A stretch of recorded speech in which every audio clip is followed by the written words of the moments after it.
Good evening, all of you from Ashok Bhardwaj. Welcome to again new SS class. Student, lesson number 4 पंचायती राज की theory की हमारी class at this time running है। उसमें हमारी theory में भी क्या बताया गया है कि जो एक अरदास गांव था उसमें चुनाव के बाद, इलेक्शन के बाद ग्राम सभा की बैठक हुई, उसमें सभी लेडीज और जेंट्स ने अपने भाग लिया। तो उसमें काफी मुद्दों पर मतलब उसमें चर्चा का मेन विषय क्या था भाई, गरीबी रेखा से कि नीचे, गरीबी रेखा के नीचे जो लोग हैं उनकी सूची में दर्ज नामों की जो लिस्ट पढ़ी जाए। उसके बाद कि जैसे ही ये चर्चा का विषय हुआ तो उसके ये मैंने आपसे लास्ट क्लास में डिस्कस किया था। वो जैसे वो लिस्ट पढ़नी शुरू हुई, जो लोग गरीबी रेखा के नीचे थे, जैसे ही सूची में दर्ज लोगों के नाम पढ़ने शुरू हुए तो क्या हुआ, जैसे ही सूची में दर्ज नाम पढ़ने शुरू किए, लोगों के बीच खुसर खुसर होने, लोगों में आपस में डिस्कस होने लगा। नटवर ने हाल ही में एक रंगीन टीवी खरीदा है, उसके बेटे ने मोटरसाइकिल भी बेची है, वह गरीबी रेखा से नीचे कैसे हो सकता है। तो वे गरीबी रेखा के अंदर तो वही लोग होते जिनके पास ना जो लैंड है, ना बाइक है, ना बाइसिकल है, कलर टीवी वगैरह नहीं है, जिस मकान में रहते वो भी उनका सिंपल सा मकान है, वो लोग गरीबी रेखा से नीचे आते हैं, जीवन यापन करते हैं। तो उन्होंने कहा कि नटवर ने तो हाल ही में कलर टीवी खरीदा है, इसके बेटे ने न्यू मोटर बाइक इसको बेची है, तो ये गरीबी रेखा से नीचे कैसे हो सकता है। ऐसा डिस्कशन पीपल के रेडियो जेट्स के बीच में स्टार्ट हो गया ग्राम सभा की बैठक के अंदर ही। तो सूरजमल ने तो ये सब बातें, जैसे कि भाई नटवर के पास मतलब वो भाई सूरजमल ने अपने पास बैठे आदमी से, सूरजमल भी एक ग्राम सभा की बैठक में सदस्य, उसने अपने पास बैठे एक व्यक्ति से धीरे से कहा, ये तो सूरजमल के वर्ड है। उसमें सरोज ने सुखी बाई से कहा, तो उसने सूरजमल ने तो कहा कि नटवर कैसे गरीब हो सकता है। तो सरोज थी एक लेडीज, उसने एक सुखूबाई नाम की भी लेडीज वहां पर बैठी, उसने कहा कि बिरजू का नाम इस सूची में कैसे आ गया। उन्होंने कहा बिरजू का नाम भाई, उसके पास तो इतनी जमीन है और इस सूची में तो सिर्फ गरीब लोग। उन्होंने कहा देखो, पहले तो नटवर का नाम आ गया, उसके पास मोटरसाइकिल थी, टेलीविजन था, वह गरीब कैसे हो सकता है।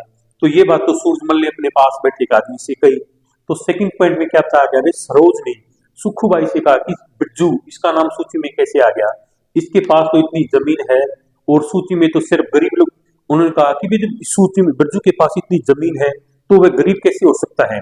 फिर ये लिस्ट किस नाम की, इस लिस्ट में तो सिर्फ गरीब लोगों के नाम होने चाहिए, लेकिन इसमें अमीर लोगों के नाम आ रहे हैं, फिर ये लिस्ट कैसी हुई। तो ये बात सरोज ने सुखूबाई से कही।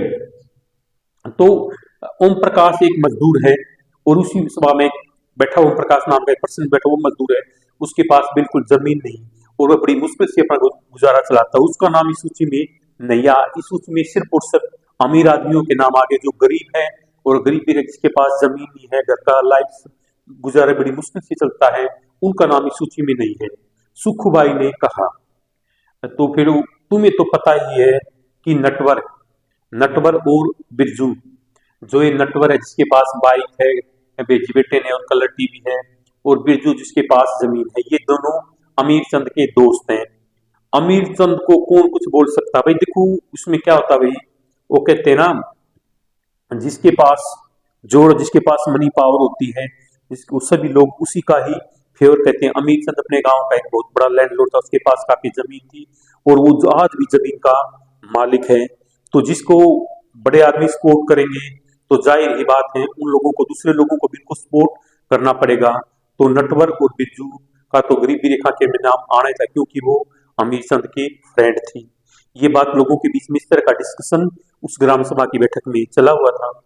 उन्होंने कहा कि अमीर चंद के दोस्त, अमीर चंद को उन्होंने कहा कि सुखूबाई ने कहा कि इसे कौन, अमीर चंद को कौन कुछ बोल सकता है, वह तो पहले भी जमींदार था और अब भी बहुत सारी जमीन का मालिक है, लेकिन हमें तो ओम प्रकाश का नाम भी सूची में डलवाना है। उन्होंने कहा कि ओम प्रकाश का नाम सूची में डलना चाहिए। जब सरपंच ने बात देखी, लोगों के बीच में खुसर खुसर हो रही है भाई, सरपंच की निगाह लोगों पर पड़ी हुई, लोगों के बीच में किस चीज को लेकर डिस्कशन हो रहा है जिससे डिस्टर्बेंस क्रिएट हो रही है। उन्होंने पूछा अगर किसी को कुछ कहना हो तो कहे। सरोज ने, जो सरोज थी, सूरजमल को उकसाने की कोशिश की, वह की उन्हें कहा कि तुम कुछ कहो, कि वह नटवर और बिरजू के बारे में पूछे। जो सरोज थी उसने सूरजमल नाम के पर्सन को उकसाने की कोशिश की, उससे कहा कि तुम पूछो नटवर और बिरजू का नाम इस लिस्ट में कैसा आ गया, तो ऑलरेडी रिच पर्सन है, but Om Prakash is a very poor person है, लेबर है, इसका नाम इस सूची में क्यों नहीं आया, प्लीज आस्क सरपंच। उन्होंने कहा कि प्लीज डिस्कस करो इस मैटर में। उन्होंने ऐसा सरोज ने सूरजमल से कहा, बट उसने ऐसा कुछ नहीं किया। किसने? सूरजमल ने। क्योंकि सूरज ने पूछा, सूरजमल ने चुपचाप बैठा रहा। जो सूरजमल है और उसकी सरोज की बात सुनने के बाद भी साइलेंस मूड में बैठा रहा। उसने कोई एक्शन वगैरह इस चीज के बारे में खड़ा होकर किसी अन्य टाइप का क्वेश्चन पुट नहीं किया। अमीर चंद ग्राम सभा में बैठा, सब पर निगाह रखे हुए था। जो अमीर चंद है, गांव का अमीर व्यक्ति था, वो ग्राम सभा में बैठा, सब पर निगाहें टिकाए हुए थे। उन्हें सबकी पर उसकी नजर थी, कौन क्या किसी को डिस्कस कर रहा है। सो स्टूडेंट्स, आज की जो हमारी इंपॉर्टेंट क्लास है यहीं पर फिनिश हुई। इस क्लास के बारे में सम थ्योरी, जो रिमेनिंग थ्योरी है वो मैं नेक्स्ट क्लास में I will discuss with you. I hope you must have enjoyed today's class. So that's for enough today. Good night and have a sweet dream. जय भारत, जय हरियाणा।